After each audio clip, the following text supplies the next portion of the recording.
Don't know what you're chanting.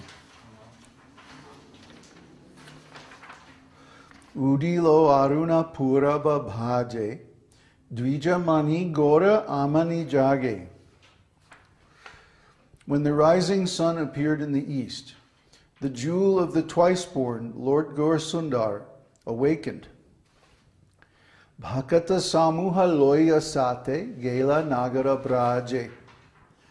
And taking his devotees with him, he went all over the countryside, towns, and villages.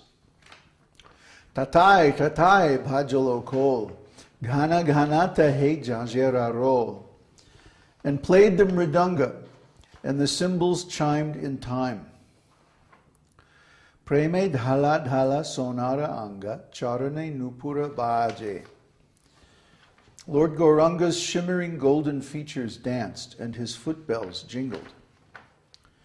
Mukunda, Madhava, Yadava, Hari, Bolena, Bolore, Varana, Bori. All the devotees chanted the names Mukunda, Madhava, Yadava, and Hari, their mouths being filled with the vibrations. Miche nida base gelore rati, divasa jhājera jāge.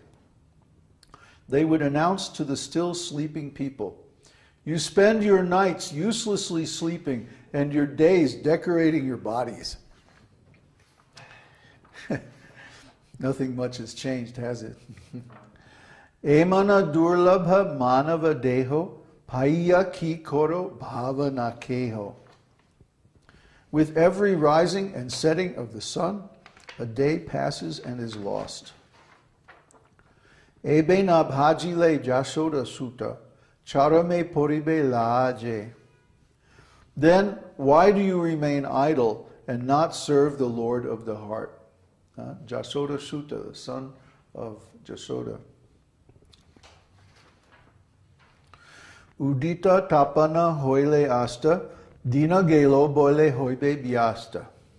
This temporary life is full of various miseries. Tabe keno ebe ala sahoy, na bhaja hridoya raje. Wait a minute. 1, 2, 3, 4, 5. I think we got the lyrics got mixed up somehow or other. Anyway, take shelter of the holy name as your only business. 3, 4, 5, 6. Jivana anitya janaha sar, tāhe na navida vipada bhar. To penetrate the darkness of ignorance and bless everyone's heart. Namashvaraya kori jatane tumi, takaha apana kāje. The holy name has risen like the shining sun. Yeah, somehow we missed one section of words. Oh well. Krishna Narma Shuddha Koriyapan Jurao Bhakati Vinoda Pran. Drink the pure nectar of the holy name. There is nothing but the name to be had in the 14 worlds. Nama bina kichu nahiko ara chaura bhuvana maje. It has filled the soul of Bhaktivinoda Thakur. This is not a very good translation, actually. And plus, something is missing. I must have messed up when I was cutting and pasting the words. But basically, this is about Lord Chaitanya in the early morning, after chanting all night in the courtyard of Srivas Thakur. Lord Chaitanya would take his intimate devotees out into the street. This is called nagar-kirtan or Veda kirtan pastimes. And they would go out before the sunrise and they would chant like madmen. They had been chanting all night, so you can imagine they must have been like,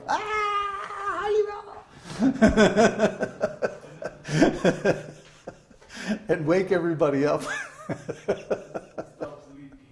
Right, stop sleeping. Well, the next part, the part 2 of this song, is Jiv Jago, Gaurasundara Bole. Wake up, sleeping souls. Wake up, sleeping souls. Lord Gaurāṅga is coming. Lord Gaurāṅga is calling. So he's calling all of us. He wants us all to wake up and taste this nectar of the holy name. And if we do, then we find that everything changes. Why? Because our consciousness changes. Like we talk about on the forum all the time. As soon as you change your consciousness or change your point of view, then everything you see changes. Before we had our current redesign on the site, the motto on the logo used to be, change your consciousness, change your world. And it's true, because the world that you live in depends on how you look at it. And we used to give the example of somebody who, you know, they've been partying all night, and then they get up in the morning, it's time to go to work.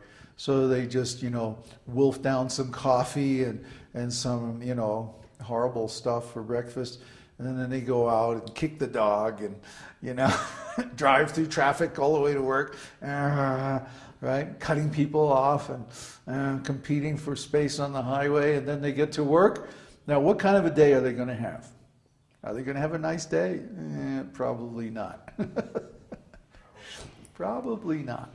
But then you compare to his neighbor, he's getting up early in the morning before sunrise, chanting the holy name, studying scriptures, filling his mind and heart with the beautiful holy name and the vibrations of transcendental sound. And then has some prasadam for breakfast, and a nice offering to the Lord, pure food. Then he goes out and the sun is coming up and he sees, oh, what a beautiful day. And then he goes to work, maybe the same job even. And what kind of a day is he going to have? Well, he's going to have a much better day than the other guy. But everything is the same. Just the consciousness is different. And instead of doing things for his own benefit, because he wants to do it, you know, he's doing it for the Lord's benefit, for the Lord's service. And this is a whole different orientation. We're starting to write about this now in the forum. This is called karma yoga. Karma yoga actually means literally what it says. It means when we join, yukta. The word yoga comes from yukt, which means to join, to connect, like a heart and a course, a horse and a cart. You connect the two things together, and then it has a different function than it did before. You see? So similarly, when our consciousness is connected with the supreme consciousness, the supreme personality of Godhead, then our consciousness has different functions than it did before. Just like the cart.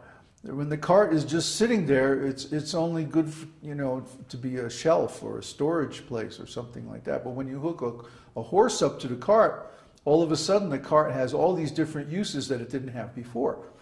You can go places with it, take stuff, and, you know, start a business, or, you know, all kinds of things that you couldn't do with the cart just sitting there all by itself. Similarly, when our consciousness is connected with the consciousness of the Supreme Lord, then it acquires all kinds of attributes and functions that it didn't have before. Okay? So karma yoga is when we connect, yoga means connecting, when we connect our karma with the Supreme Lord. Yoga has no meaning outside of connection with the Supreme Lord. Some people try to redefine the yoga to mean some kind of exercise or some kind of a speculative meditation or something like that. But actually yoga means connecting ourselves with the Supreme.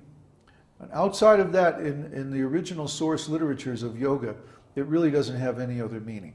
All the other meanings are concoctions that came much, much later.